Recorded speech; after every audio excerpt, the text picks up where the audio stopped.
National Geographic is one of the premier destinations for photography of the natural world. Well, they recently published their favorite photos from the year, and a Maine photographer in a Maine location made the cut. Skerry has spent decades working for the publication, and he primarily shoots underwater. In fact, this picture of a great white shark in the Gulf of Maine is his first, and he took it from just 4 feet away. Our Rob Caldwell actually got the chance to talk with Skerry about his work and the risks like hanging out with great white sharks on a windy day on the coast 4 years ago. It is not a matter of luck or random chance that Brian Skerry has taken countless striking photos in his career.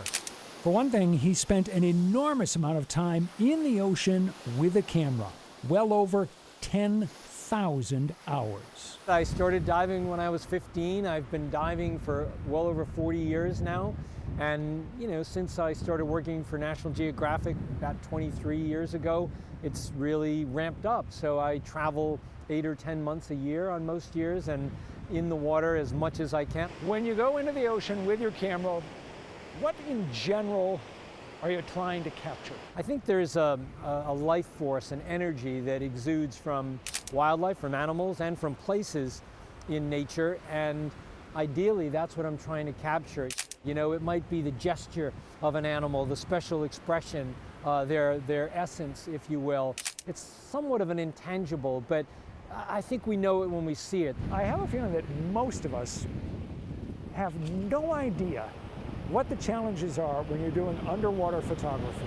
Let's just start with lighting. You nailed it. I mean, light is everything in photography, and underwater it's highly variable. The ocean acts like a giant filter, so it scatters light, it refracts light, it reflects light, it robs color from the picture. So even just, a meter underwater, even in the clearest of water, you start to lose the warm colors, the reds, the yellows, the oranges, things like that. So you often have to bring down light with you and try to bring back the color and detail. So it adds complexity. And then variability of visibility. And one day the water could be reasonably clear, the next day there's all kinds of particles, so many different things. Another challenge that you have is that to get great photographs, you almost always have to be up really close to the ocean creatures that you're shooting. Yeah, that's right. I joke with my terrestrial counterparts that, unlike them, I can't sit in a camouflaged blind in some remote location and use a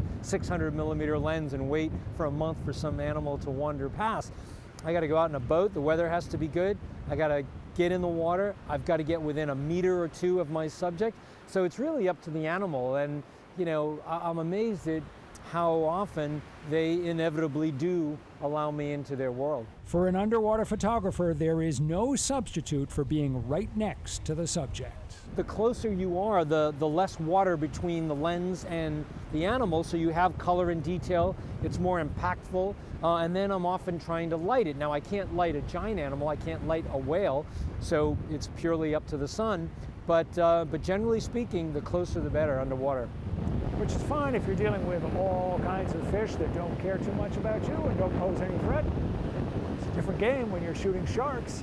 It is a different game when you're shooting sharks, and I often find myself in this situation where you're in the water, the shark is indifferent to you, or they're swimming around, and you're praying for them to come close, and then they start getting a bead on you and swimming towards you, and then it's like, be careful what you wish for. But that being said, I've probably made thousands of shark dives over the years, and they tend to be very polite. They're not nearly as bad as they've been portrayed. For more than 2 decades, Skerry has been shooting for National Geographic. To work for that organization is a photographer's dream, but the expectations are intense. Yeah, the pressure is enormous, quite frankly. The saying at National Geographic is, we don't publish excuses. Photographers had better deliver the goods. Really, no excuse is acceptable. The boat could sink, a hurricane could come by, the animals could not be there, but at the end of the day, either you got it or you didn't. Wow. That was very cool. Beautiful, very beautiful cool. images. Rob talked with Brian Skerry in 2021 when his documentary Secrets of the Whales appeared on Disney+.